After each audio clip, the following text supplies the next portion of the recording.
become almost mythical, you know?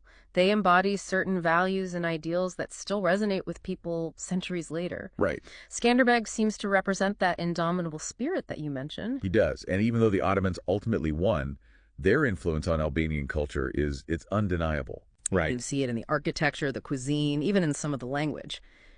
It's a reminder that history is rarely a clean break. Right. Even in defeat, cultures leave their mark, and those marks become part of, like, the tapestry of a nation's identity. Our sources make a distinction between the Geg and Tosk Albanians. Who are they, and why is that distinction so important? Well, for centuries, Albania has been divided by, this mountainous terrain. So travel and communication between different regions was difficult. And this separation contributed to the development of two major dialectal groups, the Gegs in the north and the Tosks in the south. So it's more than just like a language thing? Yeah. It's like two distinct cultural identities within the same country. Exactly. The Gegs and Tosks developed their own, distinct practices, traditions, ways of life. Think of it like regional differences, but amplified by geographic isolation.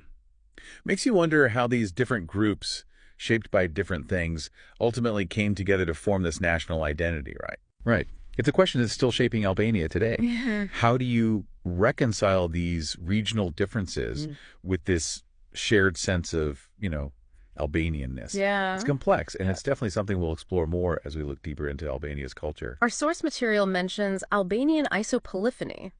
Yes. It sounds pretty technical. Can you break that down a little? So isopolyphony is a very specific, unique form of choral singing that's like a cornerstone of Albanian musical heritage. Okay. It's characterized by the use of drones.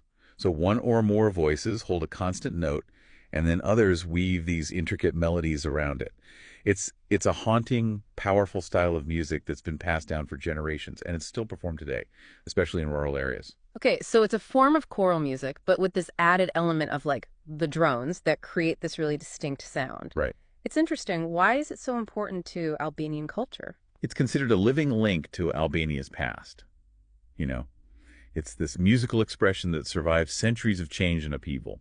In fact, Albanian isopolyphony is so unique and culturally significant that UNESCO has recognized it as an intangible cultural heritage. Wow. It's something Albanians are very proud of, and you'll often hear it at weddings, festivals, and other cultural events. It sounds like more than just music. It's almost like a sonic representation of Albanian history and identity. That's a great way to put it. It embodies this spirit of resilience, the close-knit nature of Albanian communities, and that enduring power of cultural traditions.